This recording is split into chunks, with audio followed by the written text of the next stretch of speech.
Yeah,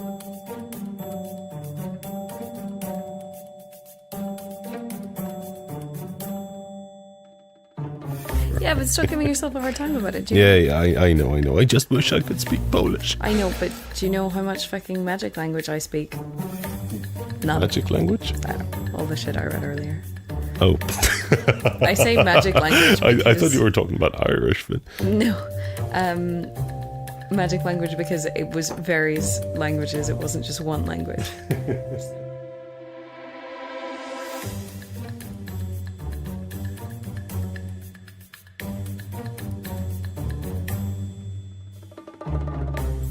Welcome to Crime by the Bar. Welcome one, welcome all. I'm Jonatan. I'm Anna. And we're here. Tuesday. It is Tuesday. Tuesday. Yeah. I never get that right. I know. Do you remember the last time we were here? No, it wasn't the last time. A few times ago we were here and we made a joke about someone on the roof. Oh, yeah. You know, I have a group chat with my neighbours that are in the buildings on the top floor next door. Oh, really? Someone was on the roof. There was someone climbing over the roof, and one of the neighbours went up the next day, and yeah, they were drinking up there. There were broken glasses and stuff. Well, that kind of explains it. I wonder if they enjoyed the podcast. Well, next time we're recording and we hear someone on the roof, there's probably someone on the roof. How scary is that?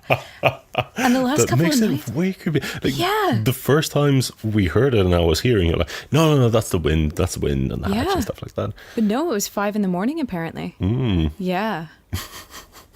That is a bit creepy. It's super creepy. And the last 2 nights I've heard drilling in the early hours of the morning. That is less creepy, but... Yeah. Well... I don't know, Annoying. It's pretty creepy. Well, why would you be drilling at that time? What are you doing? Well, 5 a.m. or... 5 a.m. was the person on the roof. Yeah. No idea if they reported it to the police. I hope they did. What do you do? Hey, there's someone who was drinking on my roof last night. There's broken glass. At least there's a report then, right? Yeah, true. Yeah. Because if we all end up murdered, then they'll have our WhatsApp chats, probably. If that Ulster rugby rape trial has taught me anything, WhatsApps are definitely going to be brought out in court. True. But yeah, super creepy.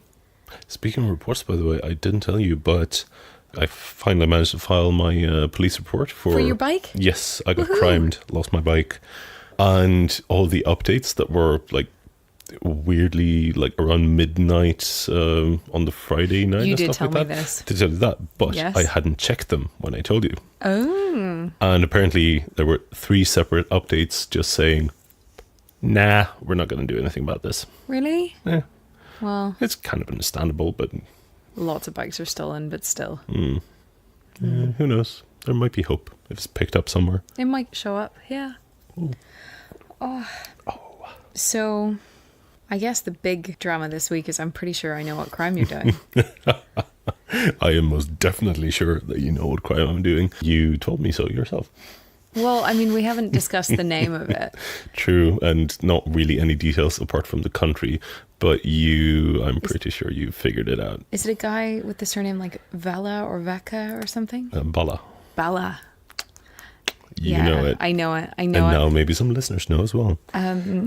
But it also puts me in a unique position to decide who's worse this week. Exactly. I can do nothing to argue against you. I think I'm worst.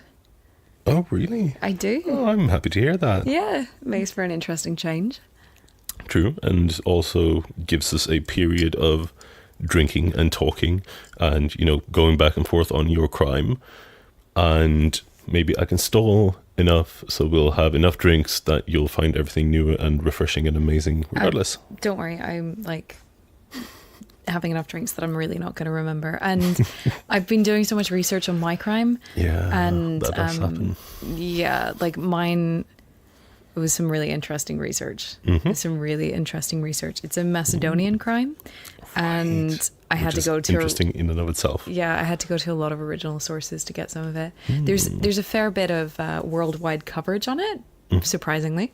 But most of the foreign press had the same kind of details, and a lot of them turned out to be wrong, which is super interesting. Okay. But they don't even use the same alphabet, so I have symbols I don't understand in my head, so I'm really not going to remember much of yours, so I wouldn't be too worried. But yeah. They don't use they Cyrillic, do they? They do. They use Cyrillic. I can show you the dude's name in magic alphabet.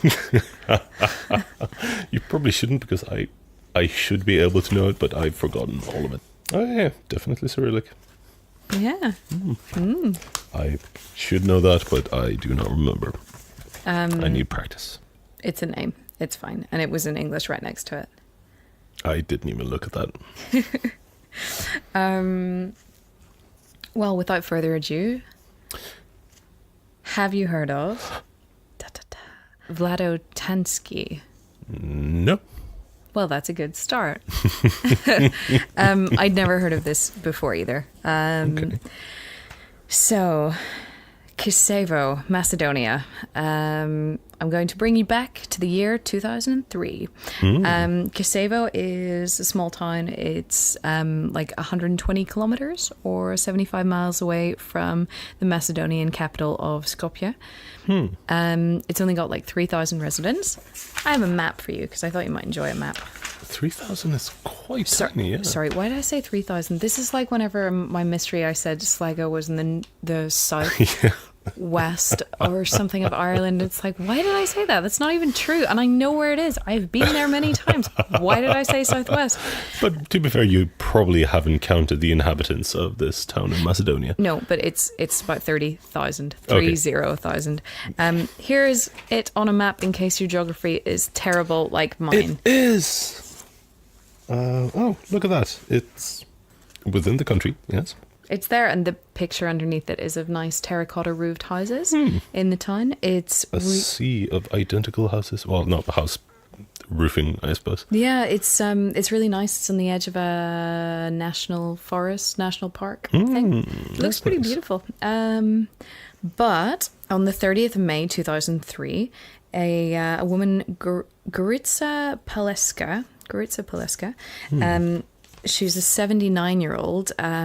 She was described as a cleaner who was on a low income, and she went missing. There were really hardly any details about her disappearance. In fact, I couldn't find her name in any non-local sources, which is quite strange. Yeah, but she was mentioned in a lot of foreign press later on.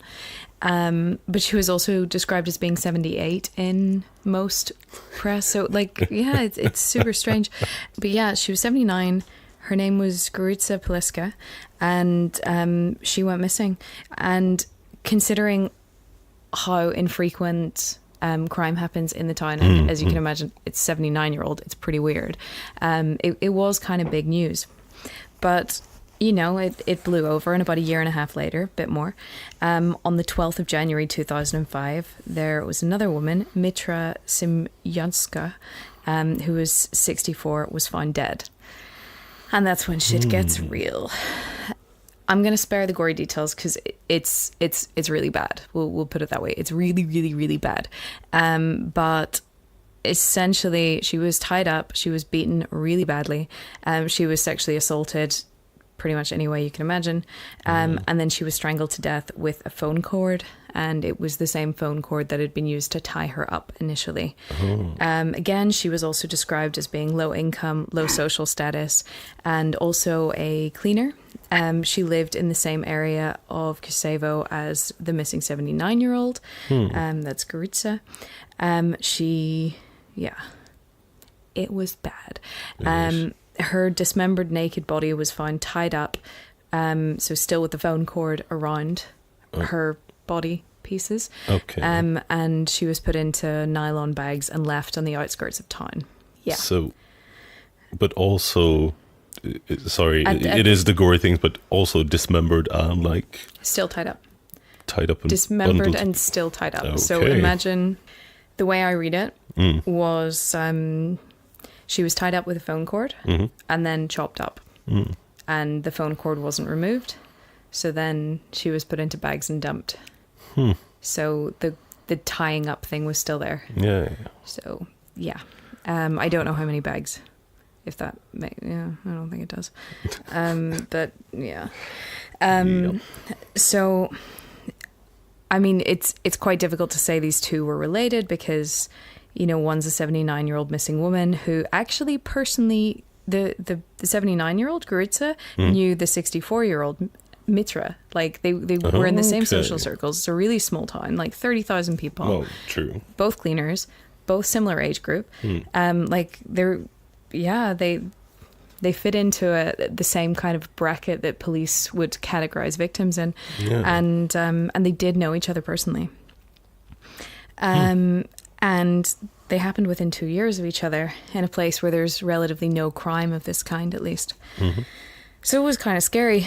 The next one that was reported was Luzbika Likowska. She was 56. It was she was found on the 20th of February 2007, and without going into the gory details, she essentially suffered the exact same fate. The only difference was the bags were dropped in a different area on the outskirts of town. Okay. And again, almost exactly precisely 2 years. It was, there was 25 months between the bodies being found on those two. Yeah. And yeah, exact same thing. In fact, the description is talks about how both of the women were not recognizable. They were that badly beaten. So it's pretty grim stuff. And because that, of course, isn't enough, we had a third body showed up on the 16th of May 2008. So this is just over a year later. Zivana Temeloska, she was 65. The only thing different here was that she had 13 deep wounds on her skull, as well as multiple rib fractures. Everything else in terms of beating, assault, rape, strangulation, tied up, being dismembered, all of that stuff exactly the same. When I say deep wounds, I'm assuming stab wounds. Or, yeah.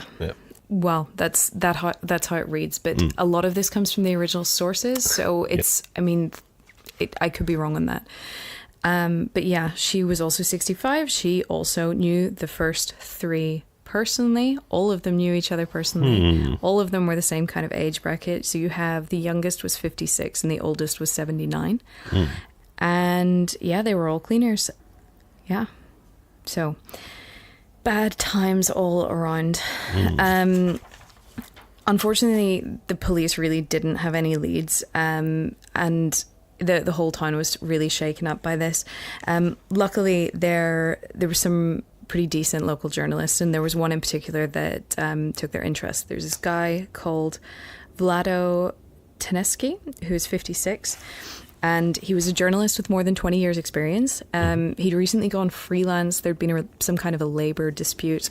The literal translation was there was a violation of labour discipline, but essentially I can see where that's going.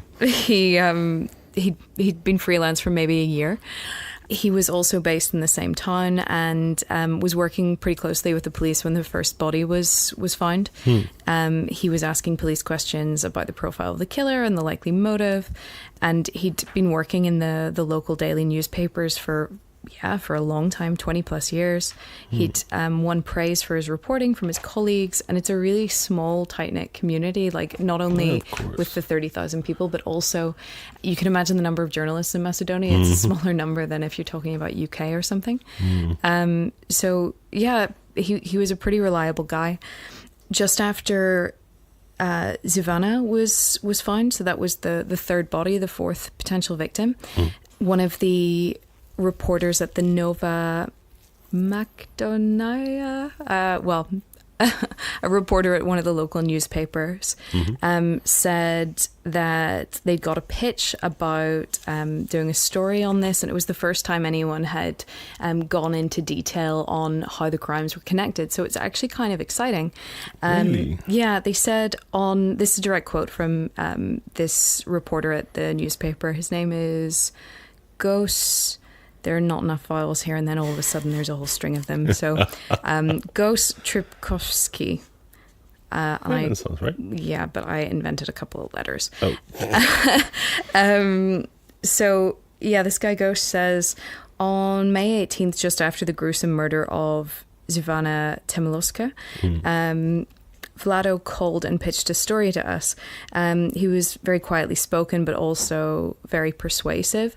As a contributor, we published his story in the main article on the crime pages the next day under the headline, "A Serial Killer Stalks Kičevo Too," because the murders followed a series of killings in another town called Orchard, although those killings were totally different, and we'll get into it in a little bit. Okay. The next bit, again, it's a direct quote, and it's what keeps coming up over and over again. The guy says, "To tell the truth, I didn't believe the story. Almost nothing happens in Macedonia, and suddenly we have 2 serial killers stalking our tiny country in a matter of months." Yeah. I'll read you an extract from the article that was published. It's translated, but I'll read you an extract from the article that was published on the 19th of May. Please do. So this is 3 days after the third murder. Mm-hmm. The people of Kičevo live in fear after another butchered body has been found in the town. The corpse strongly resembles one discovered 20 kilometres outside of Kičevo last year, and there's a possibility that these monstrous murders are the work of a serial killer. Both women were tortured and murdered in the same fashion, which rules out the possibility that this could have been done by 2 different people. The Orchard serial killer murdered 3 people in 2007, but his victims were all street-based money exchangers, and his motive was to rob them. The motive of the Kičevo monster remains unclear. Both women were friends living in the same part of town. Police have a few suspects who they're interrogating. The latest body was found in a rubbish dump. It had been tied up with a piece of phone cable with which the woman had clearly been previously strangled. The murderer's motivation remains unclear. So, not good.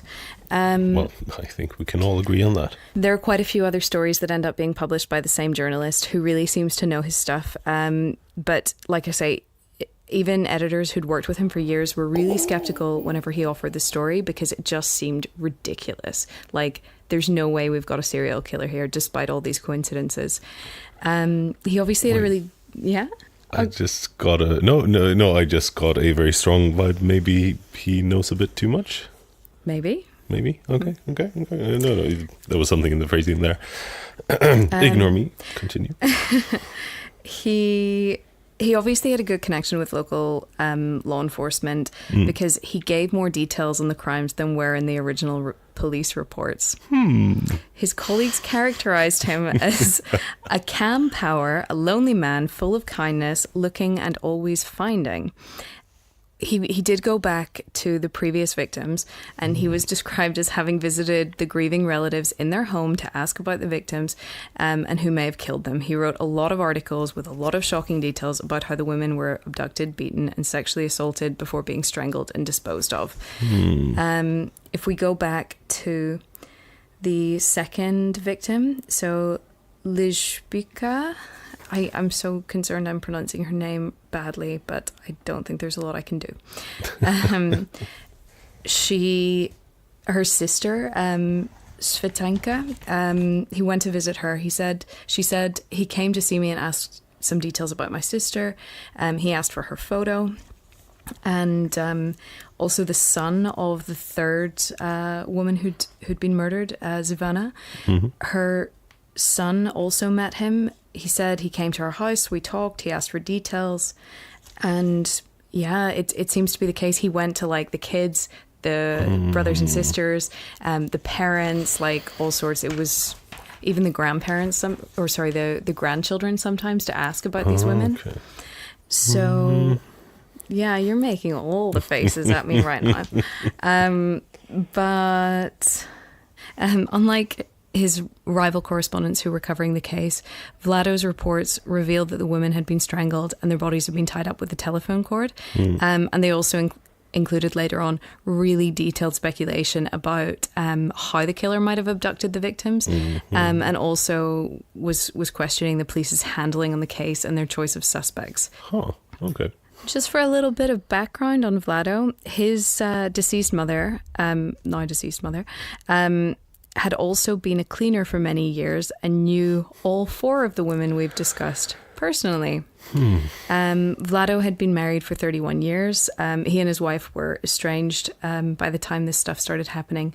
But she said it was an ideal marriage. She described Vlado as quiet and gentle, and that the only time that she'd known him to get aggressive was when they were living with his parents. So, yeah, they had a couple of children together.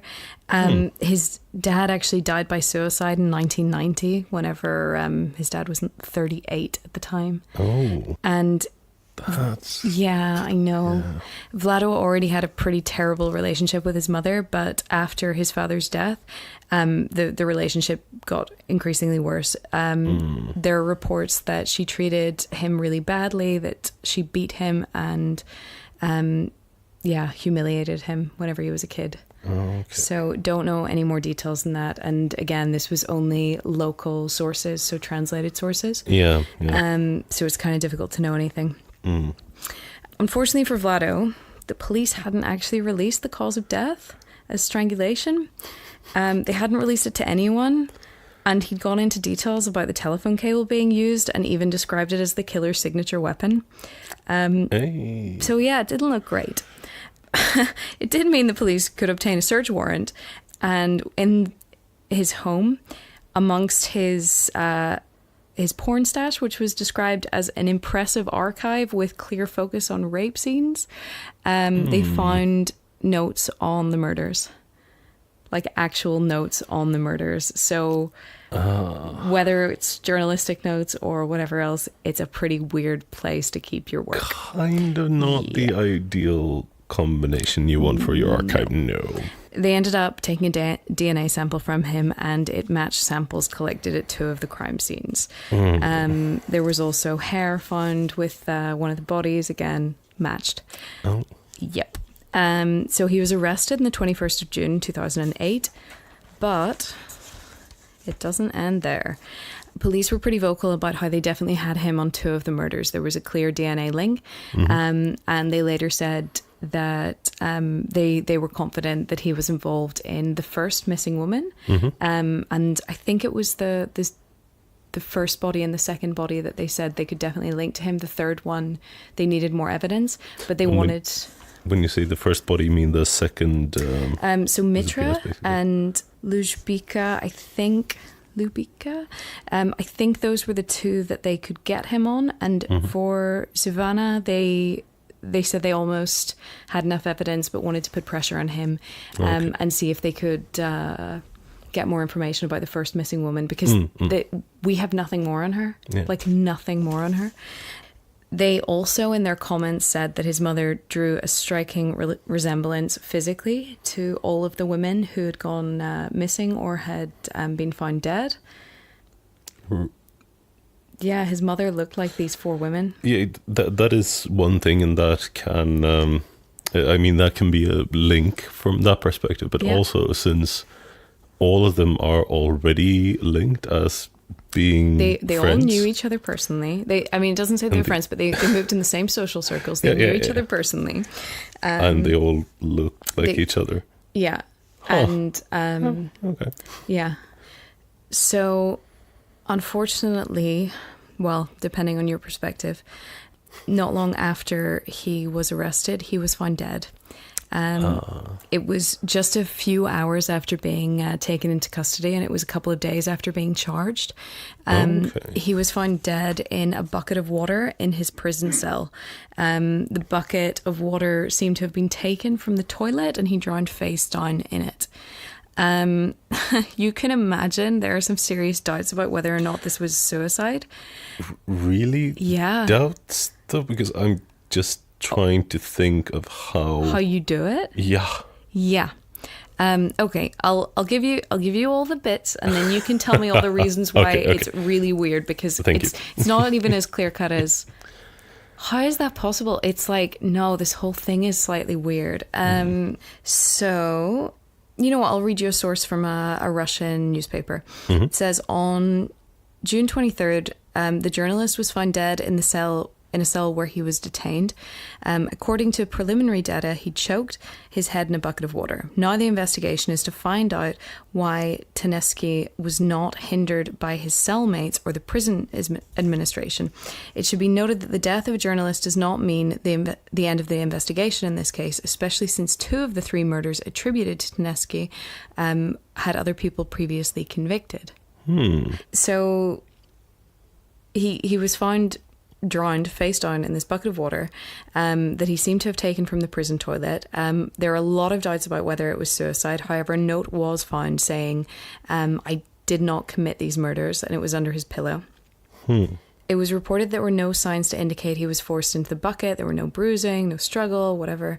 And a police spokesman announced that, this is a direct quote, so this isn't the phrasing I would choose, but the spokesman said he committed suicide. He put his head in a bucket of water. It's unclear how none of his cellmates or guards noticed while he was doing so. And officials said he had not been considered a suicide risk, and there was no suspicion that anyone else was involved in his death. But yeah, because those 2 statements go well together. Yeah, but that's it. That is the end. We have no idea what happened to the first woman. That is to, we have no idea what happened to Gurutsa. And I mean, officially he wasn't found guilty of anything, but they did find his DNA, and police have been pretty explicit in saying he is guilty of all 4. Definitely 3 murders. They suspect the first one was also a murder, and they said we had enough to get him without a doubt on 2 of them, and we're certain that he's responsible for the 3rd anyway. Okay. But yeah, that's my story this week. Yeah. Okay. I know that I earlier said and kind of left on the whole, maybe he knows too much thing. Yeah, that was perfect timing. But it really was. Yeah. But now after your reactions, well, I assumed there would be some kind of twist, but I'm wondering if, like, for instance, if he had a proper, informant in the police, or like a leak. Yeah. And no, they've been working together, feeding him stuff, and then somehow this guy either swaps out some evidence or puts some DNA here and there. No. Plants the notes. No. I really don't think so, because DNA was found with one of the bodies and also at 2 of the crime scenes.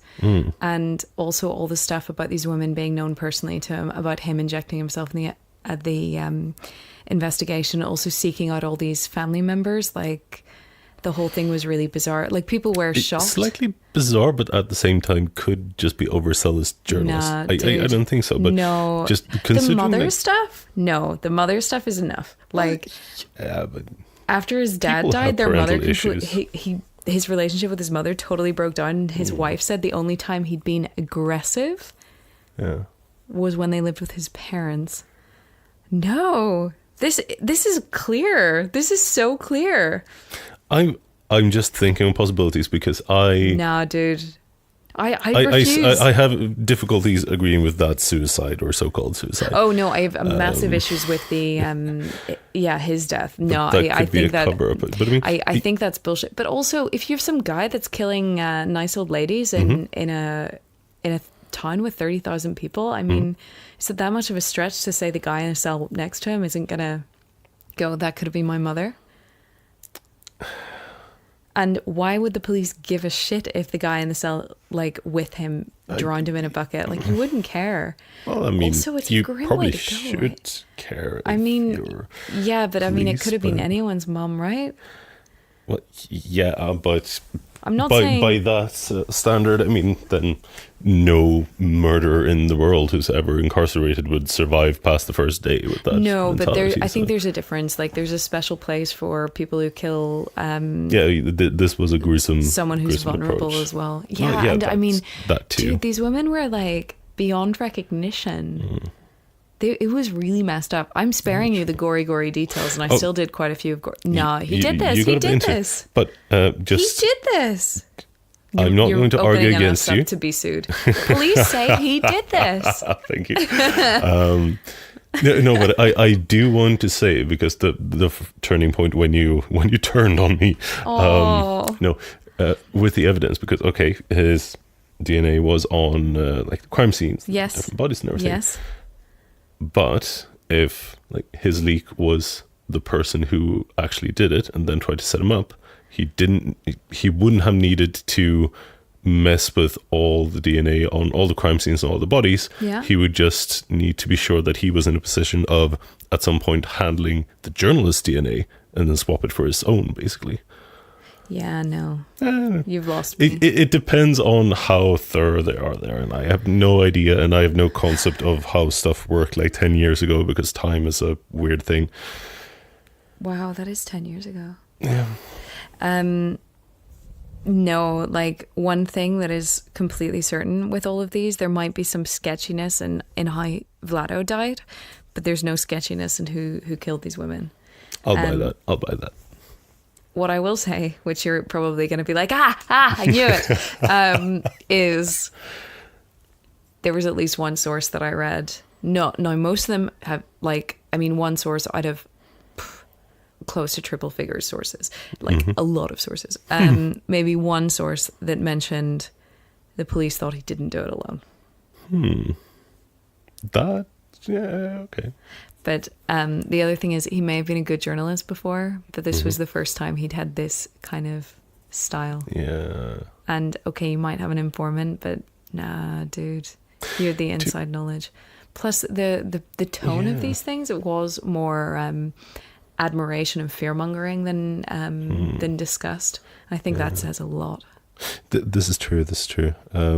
I do prefer that. Like, my thing with the informant was just thinking that only case that would make sense was if the informant was actually the killer and tried to shift blame. But yes, actually not working alone, I do prefer that theory to my own. I think maybe he was responsible for other ones as well. And like I wouldn't be surprised if he was responsible for the ones like 80 kilometers away and just changed his MO after his mum died. Because I think his mum died around 2000 and the first victim we know about is 2003. Yeah.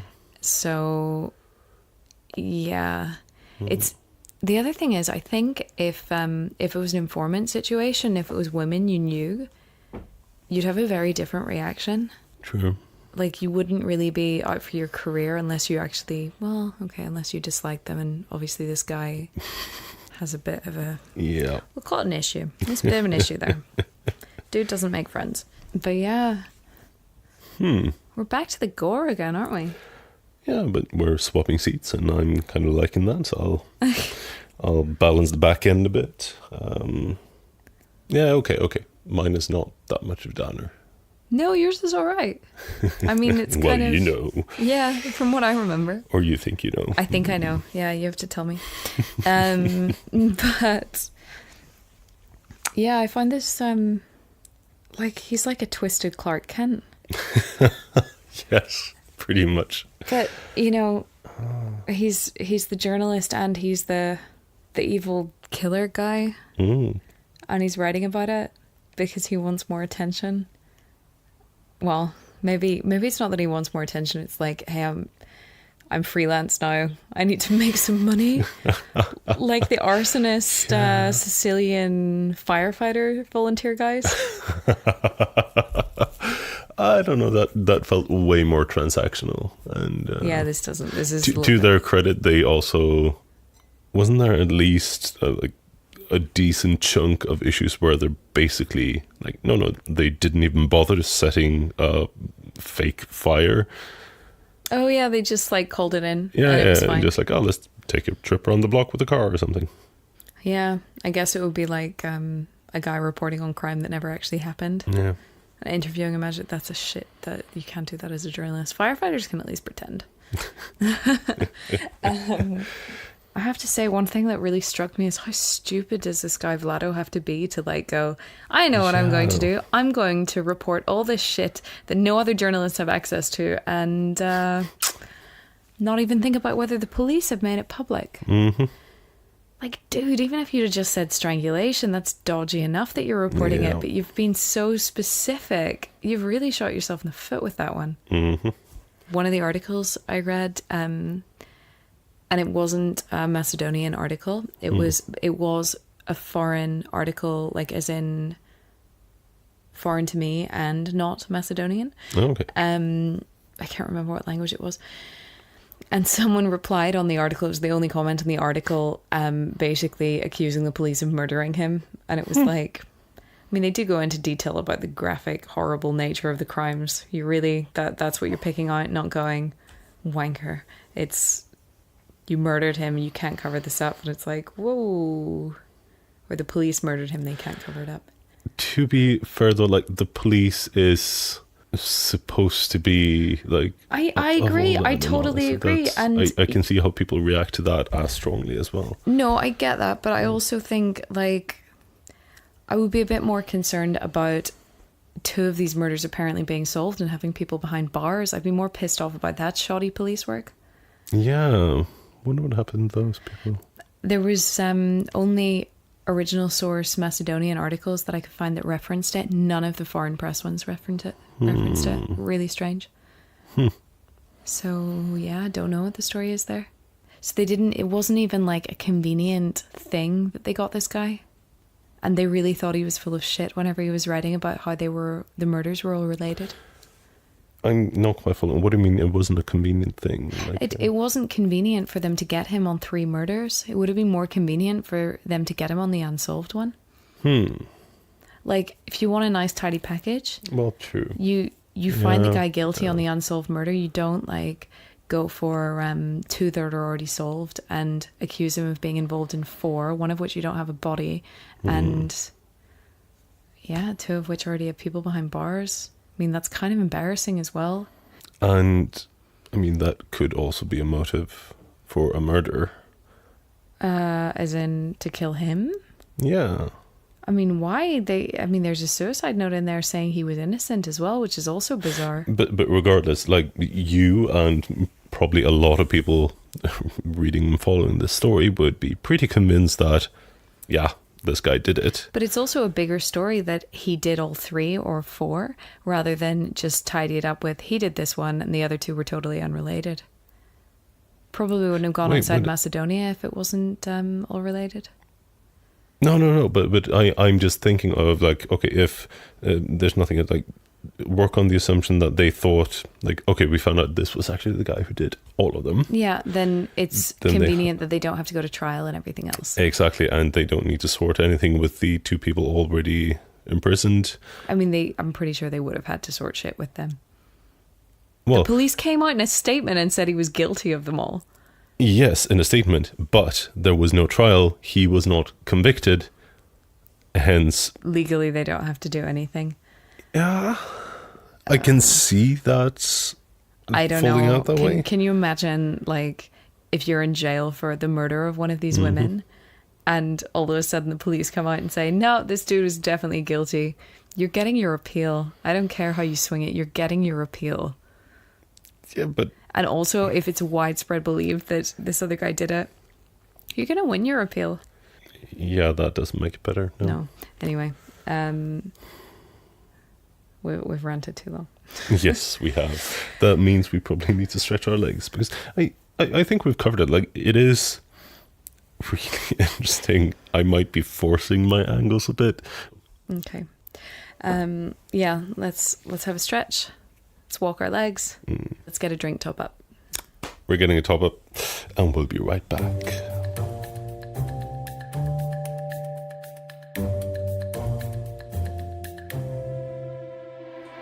Okay, Jonatan. How are you doing? Summer has hit the living room. Summer has hit the studio. Summer and Inferno and Volcano or 2.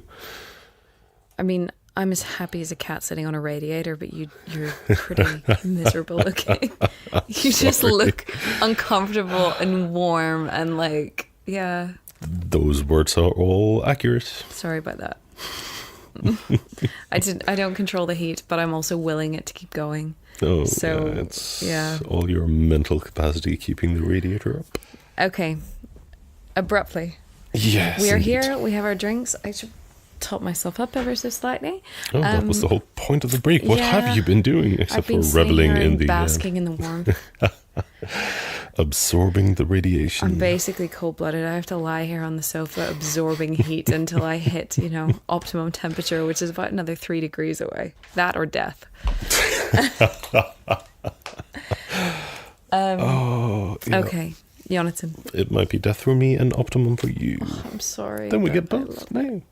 We can get you a cold pack. You can sit in some ice. Anyway, Jonatan, Yes. tell me your story. I will tell you a story. My story. Well, no, technically, I guess both of our stories, because you already know this story. But we'll see if I might have been able to dig up something you did not know.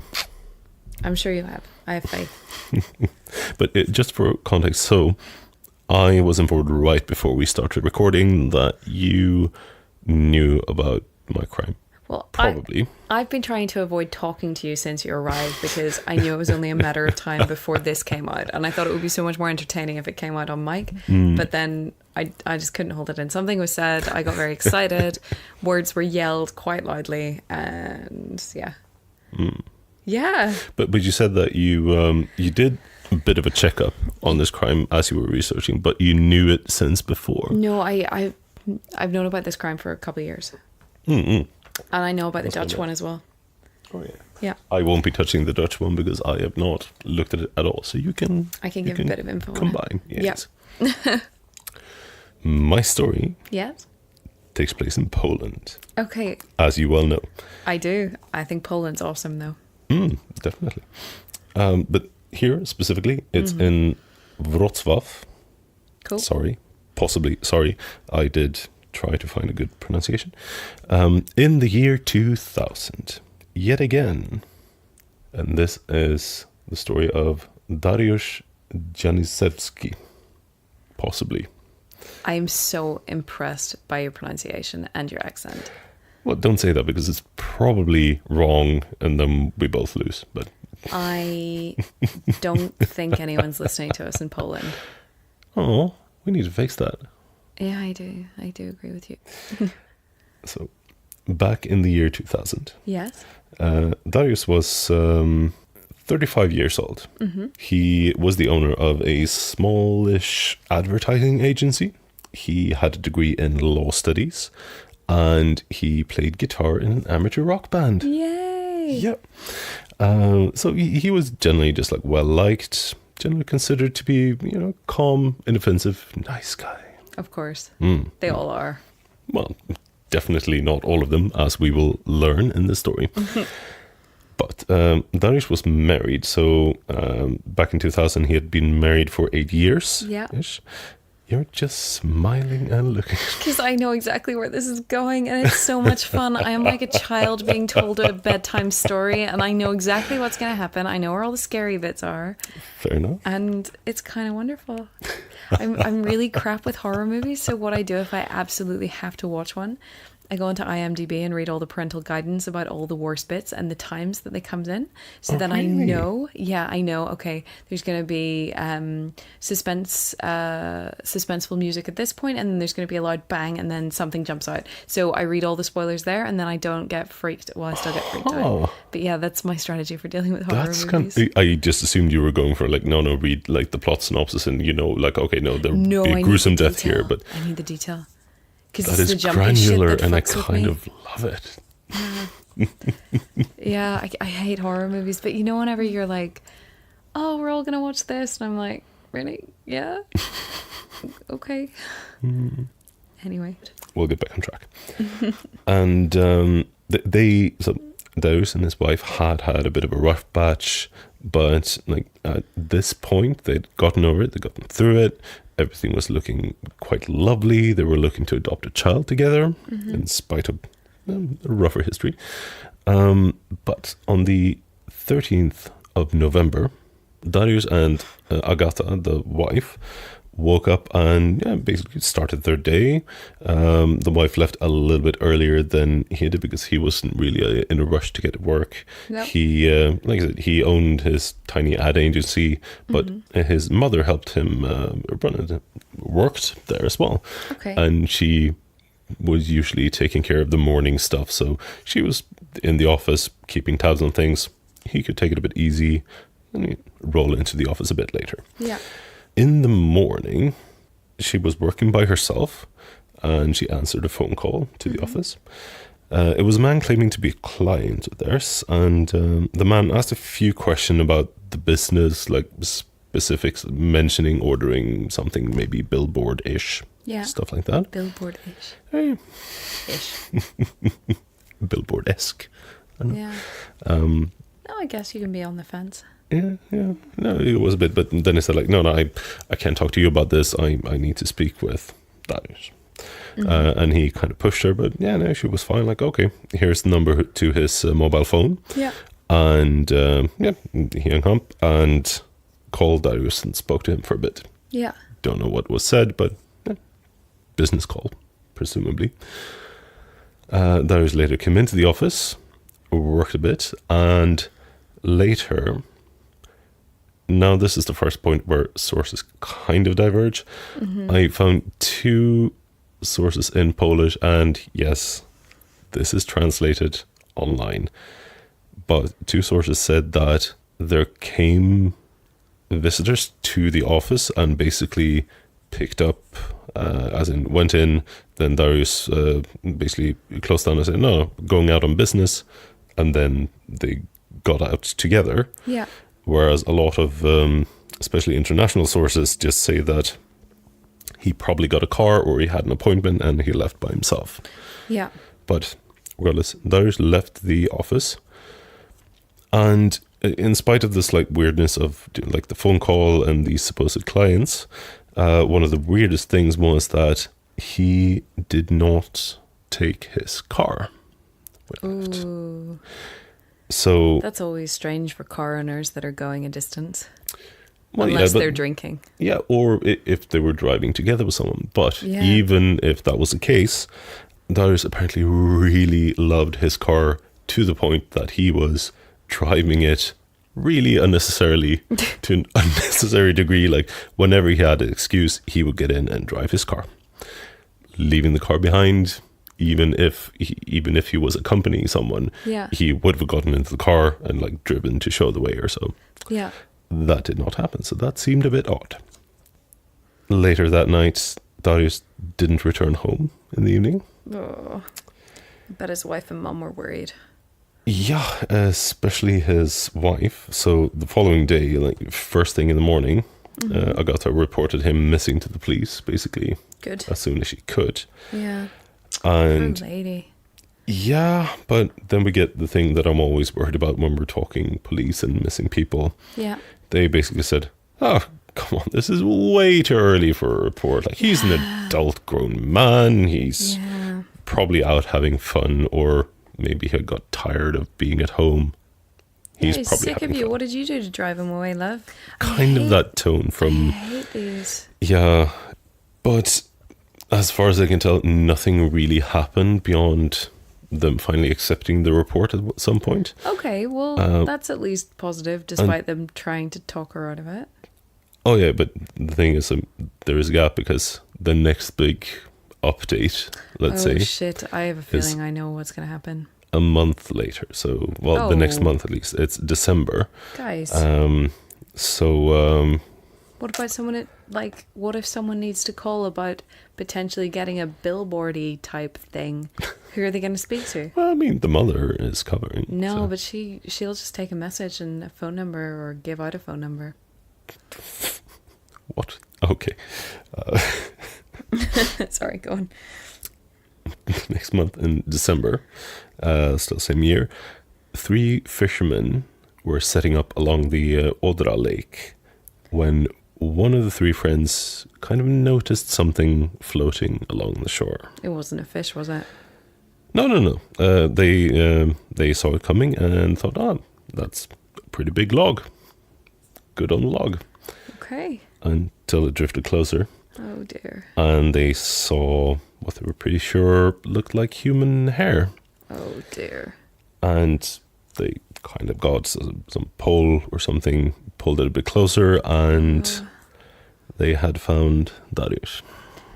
Fishermen are quite good with they're pretty astute in their observations. It's none of this, it's a mannequin, no wig stuff. It's like, no, that's definitely human hair.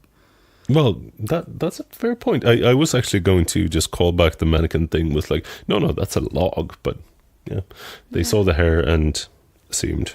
Wow. Yeah, so they had found the remains of Dariusz, and when it was found, he or his body was just dressed in a sweatshirt and underwear. Okay. And he was tied up in the nastier version of a hog tie. I just remembered, the details of this one. It's pretty bad. I forgot about that when I was assessing whether mine was worse or not. If you're not as well versed in these rope things, it's basically having your arms tied behind your back, your feet tied together, and then linking that with a rope that is also connected to like a noose around your neck, and then tightened so you'll need to be arching your entire body as to not suffocate, which I can imagine is not a very cozy position. Probably not one I would survive in for too long, because I'm not that bendy. No. You should take up yoga. Oh, I really should. My ceiling height doesn't allow for it at the moment, but yeah. The body also showed signs of pretty extensive torture, and later during the autopsy, they also revealed that Dariusz had been starved for several days before he died. Yeah. So it was not like, it did not tell a pretty tale. It's an unbelievable way to go. Well, kind of gets worse, because like while there was a lot of trauma to the neck and injuries consistent with strangulation. I know what the cause of death was. Yes, it was drowning, wasn't it? Yep, because they found water in his lungs, so he was alive when he was dropped in the river. Which is a whole different level of sick. Mm-hmm. Yeah. Definitely is. But yeah, this was pretty grim, so the police launched a very major, ultimately unsuccessful investigation. Like, they found no evidence, neither in the lake, the surrounding forest, nothing connected to the victim's business or anything. Yeah. And Dariusz appeared to have like no enemies, no history of illegal affairs or anything related to crime, nothing political either. So in the end, after 6 months, police, you're right there. the police shut down the investigation. Like they just couldn't find anything at all. They shut down the investigation. They shelved it, basically. That's pretty grim. Yeah, but like 6 months, which is then almost 7 months since the actual murder. And like, if you're not finding anything, then you're doing a shit job. Oh, probably, definitely, but not entirely sure if they can. I mean, better maybe themselves. maybe they're not, but like, how often do you have a perfect crime? Yeah, true. Please tell me this ends well. I know how this ends. You know how it ends. In fact, I was about to find something relating to it. Oh no! Are you googling my crime as I'm talking about my crime? No. Do you know what I'll tell you what I'm doing afterwards. I think you'll approve. Fair enough. I do trust that. I trust you. Oh, thank you.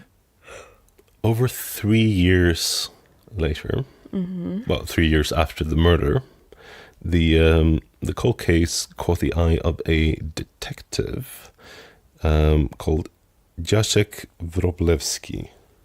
Okay. Possibly. He kind of like the case it was definitely a cold case. It kind of been archived, but he caught whiff of it and was interested. He hadn't heard as much when the initial investigation was actually going on, but so he dug into it and thought like, no, okay, we'll see if something might have been missed, overlooked in the initial investigation. Yeah. And the first thing he kind of got stuck on was the fact that basically none of Dariusz's belongings had been found, apart from the clothes he was wearing when they found him, the few clothes. So, like, the rest of his other garments were never found. None of the credit cards he had at least 2 on him, I think at the time, had been ever been used. And the victim's phone had never been found. That is super weird. So they had tried in the initial investigation to check and track the basically the phone, as in phone number, as in the SIM card. Yeah. But it was never used again after the day or the hour that Dariusz disappeared. So no tracking, no anything. No. But Wróblewski actually managed to track down the actual phone because... What? That's pretty impressive. Yeah, so this was definitely trickier back then and in Poland, apparently. But like, they still had the same, is it an IMEI number thing? Okay. So it was technically possible. So I think he spoke to the wife who, just by pure luck, they had kept the receipt and they had the number there. The IMEI thing. Yeah. So he managed to find it. There was a person who had bought it through an online auction site. Yeah. So it had been put up on the site 4 days after the murder. No. By a seller with the username Chris_B. Interesting. So Wróblewski did a bit of digging, and that was not the hardest bit, but he did manage to find the person who was behind that username. Yeah. A certain Krystian Bala. Yep. Which is a name you know. It is. So, not going in too much in his backstory, but he was a former businessman and apparently aspiring academic. Yeah. So yeah, he had like a philosophy degree or something, I think.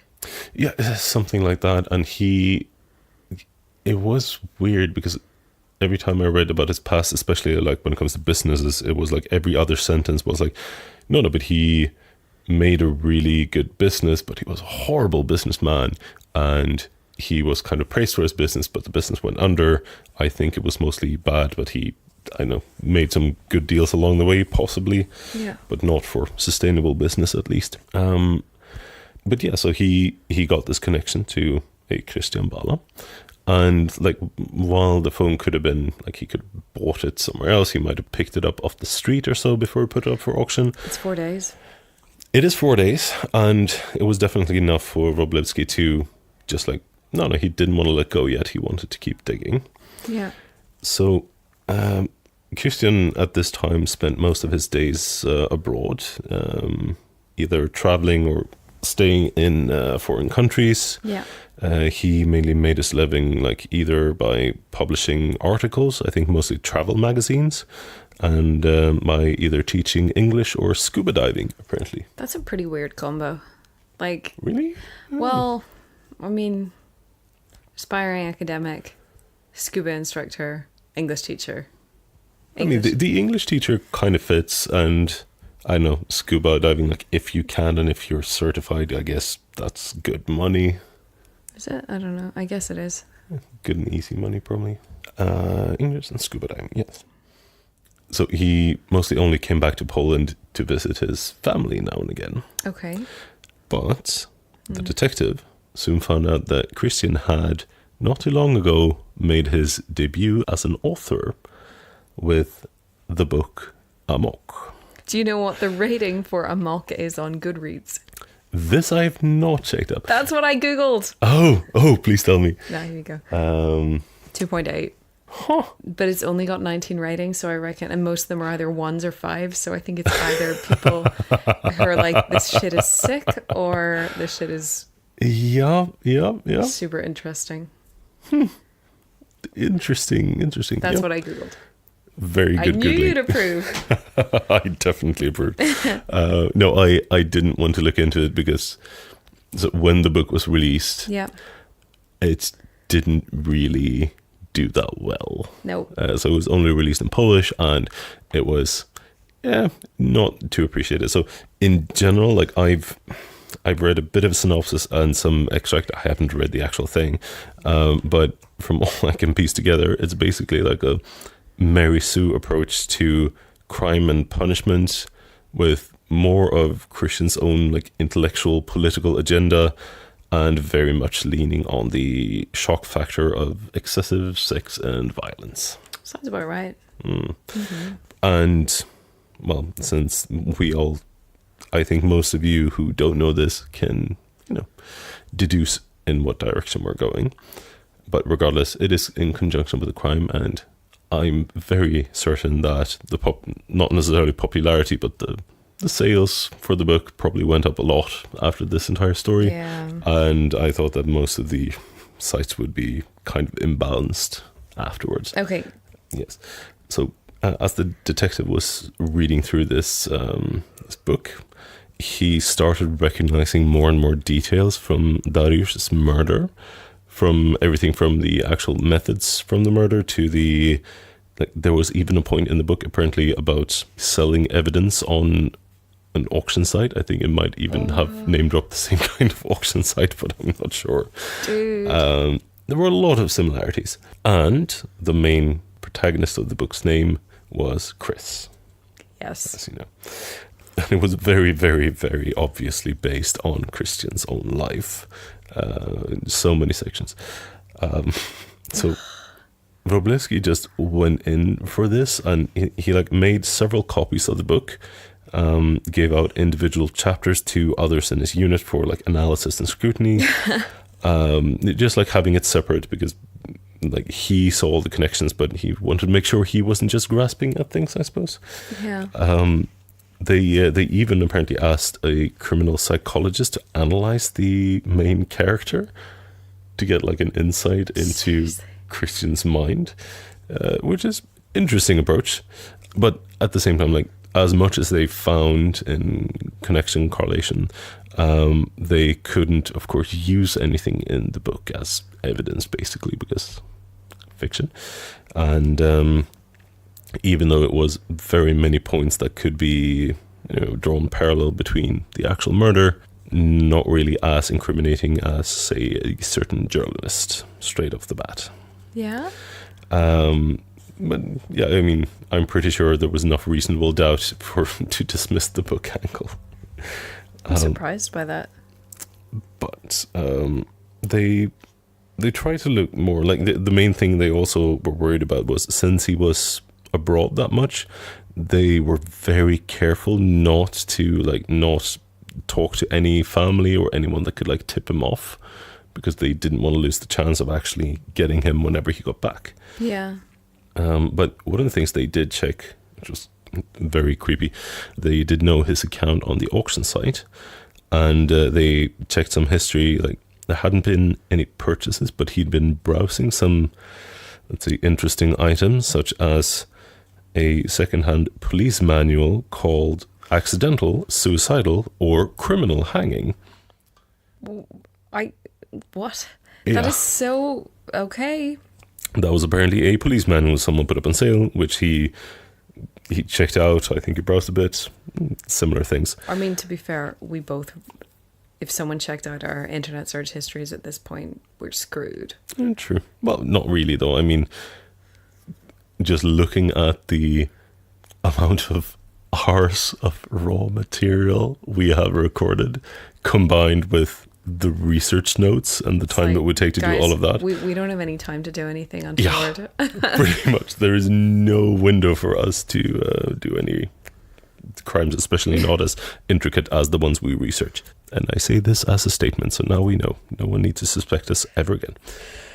So, as I mentioned, they didn't want to spook the family, because on the 5th of September, Krystian finally came home to visit Poland, and the police were waiting for him.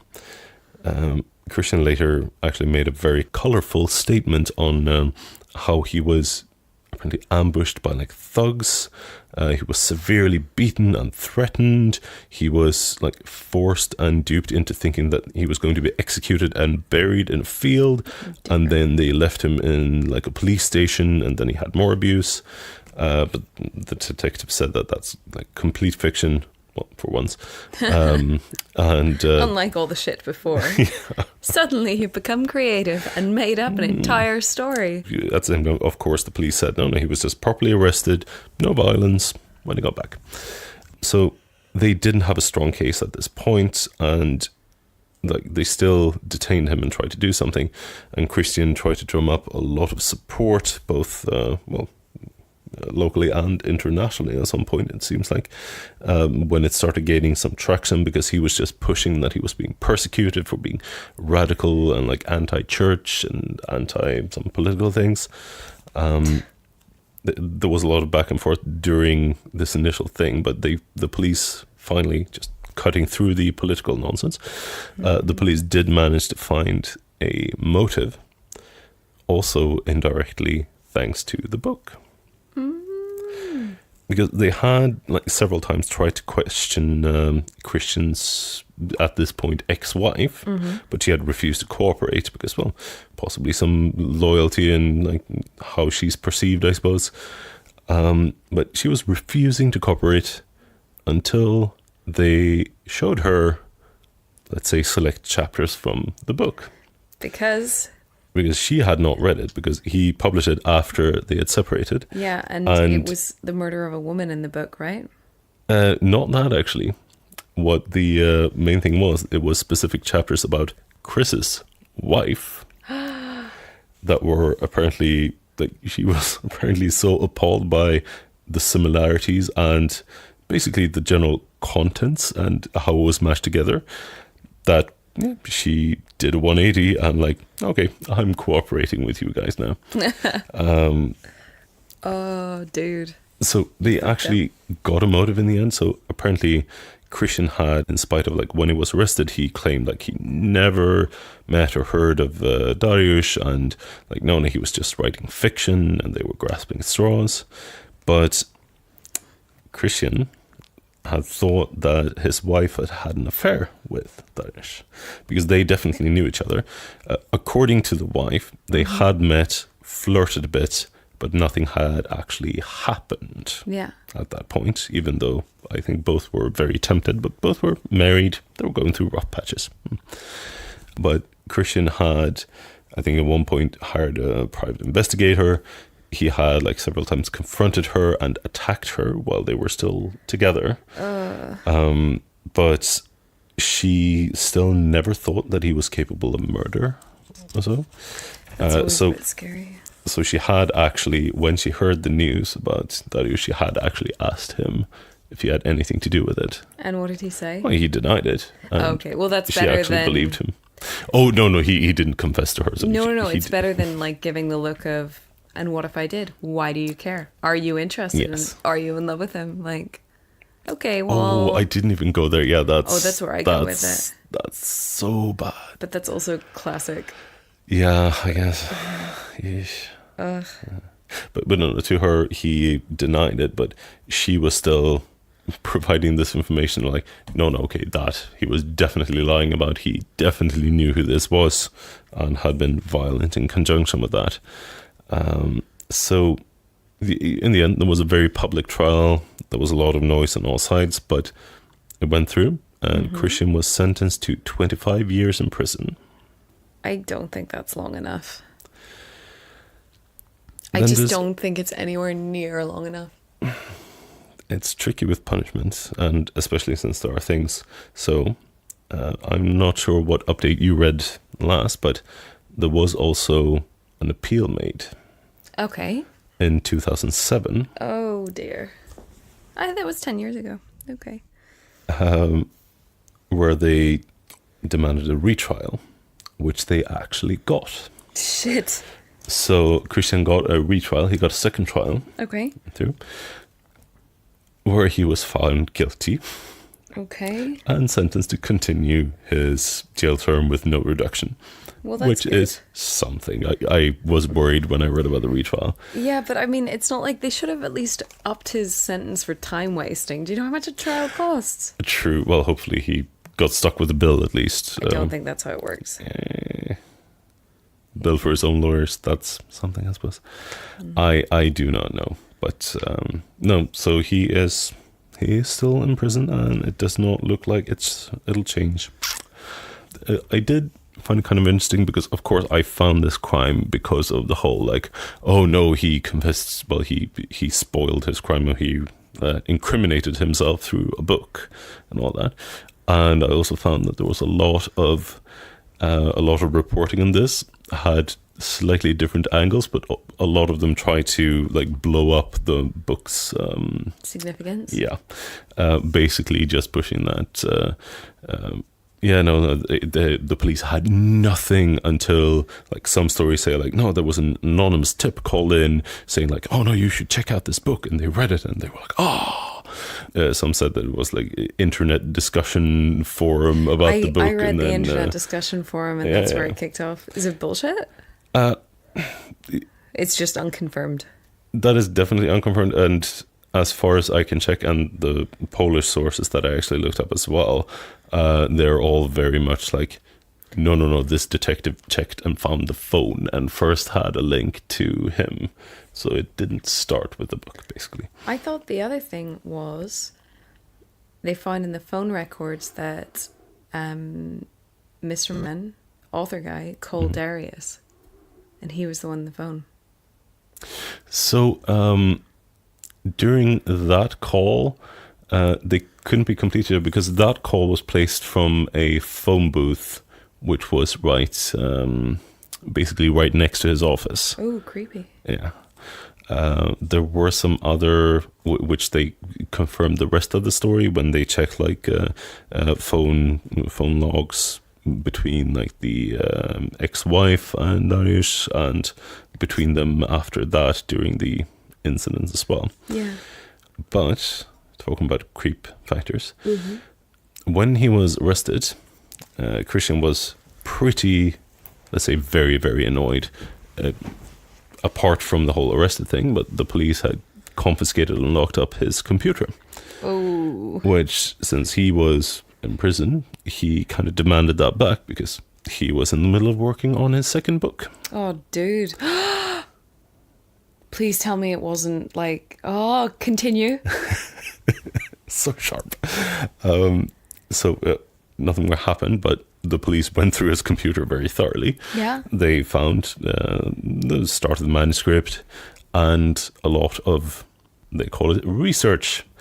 And it is very widely believed, and a lot of it indicated that he was basically planning to do a second murder to wrap the next book around, or vice versa, I guess. But yep, that won't happen at least, so that's something. Well, I'm pretty sure they will keep an eye on his publication and plans whenever he get out as well. So yeah, that's my story, which you already knew, but I gave you a little bit of extra tidbits. You added all sorts of extra stuff I didn't know about.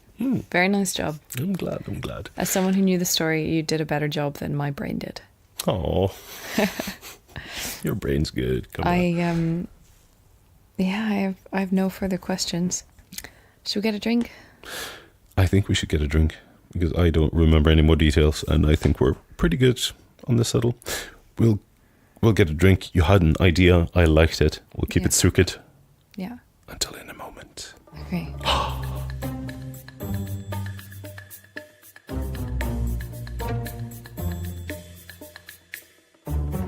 And we're back. We are back, and we have the drink of the week. Yeah.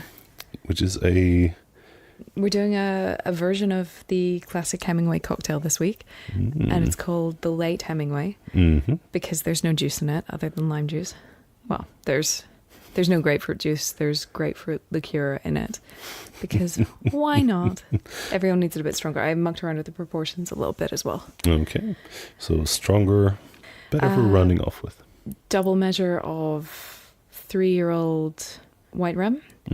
Single measure of pink grapefruit liqueur, single measure of maraschino liqueur, and a bit over half a lime per person, and a little bit of sugar. Do love me the lime. Cheers. Cheers. If I reach. There we go. Oh, okay. That's good. Oh, I made a very citrusy sour face, but that perks you up. Yeah. In spite of the extra strength, because you can feel that as well, but It's all right. above all, tasty. It is tasty. While we're drinking this, shall I tell you about the Dutch one? Oh, yes. You know more about that one, so you can tie it in. Okay.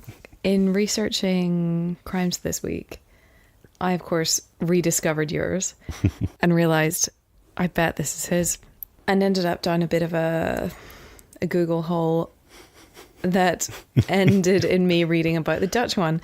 And the Dutch one is often brought up in conjunction with your case. It's not as well known, but basically this guy, his wife died, she was killed, and he wrote a book entitled, I think it translated to something like 7 Ways I Could Have Killed My Wife or something like that. And then he shopped around for a publisher, but the thing was just, it wasn't very good, and it was excessively gruesome, and yeah.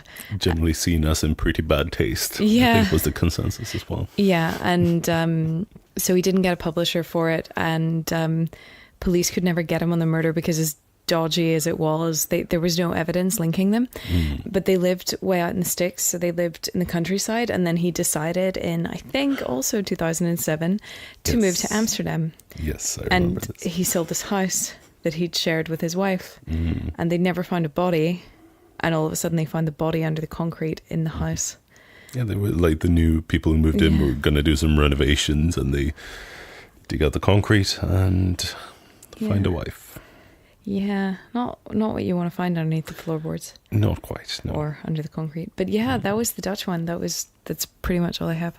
I can't even remember how long he was sent to prison for or anything. No, as you told it, I did get flashes from just skimming the synopsis of the murder, if you will.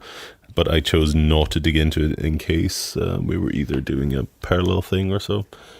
But yeah, that's similar. And like in my mind, I know there has to have been more of these where like killers basically chronicle their up to then unsolved crimes. But I was surprised there weren't more like this.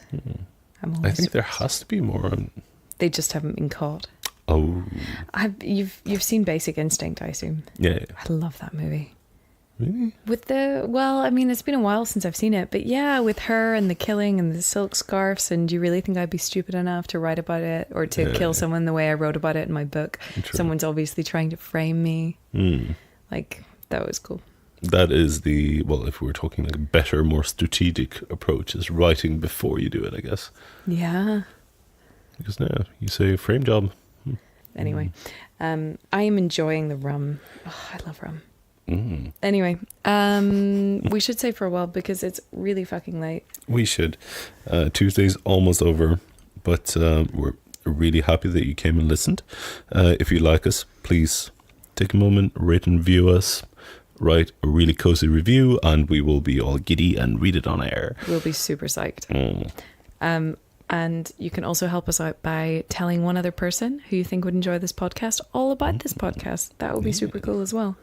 Well, don't spoil it. Just say that we exist and they should listen to us.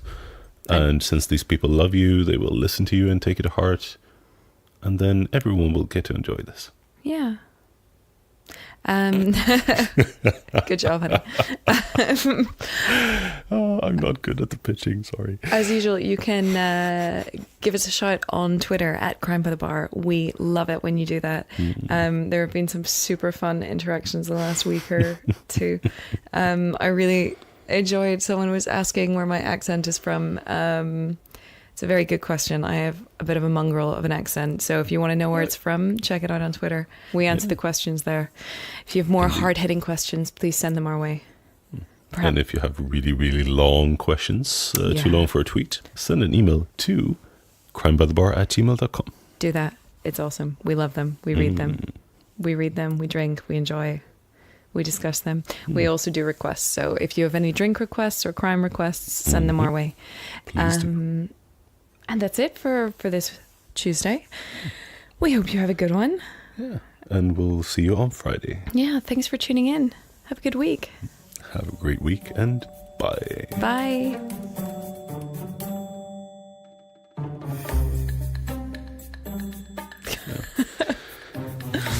I don't know. I'm thinking about Spice World again. Oh, Spice World's fucking amazing. It is brilliant. Oh, I need to find a way of buying it. There's probably plenty of ways. Yeah? Okay. I'm going to see if I can buy it. VHS, DVD, No, Blu-ray. I have the I had. I don't know if I ever threw it out because do you know the color of the VHS was like this mad lime green? I did not know that. Yeah, it was. Spice World is the shit. But it was so good. It was so good on so many levels. I rewatched it recently and it was like, this is a film that just never disappoints. It's genius. It has everything. It has aliens, it has feminism, it has singing, it has outfits.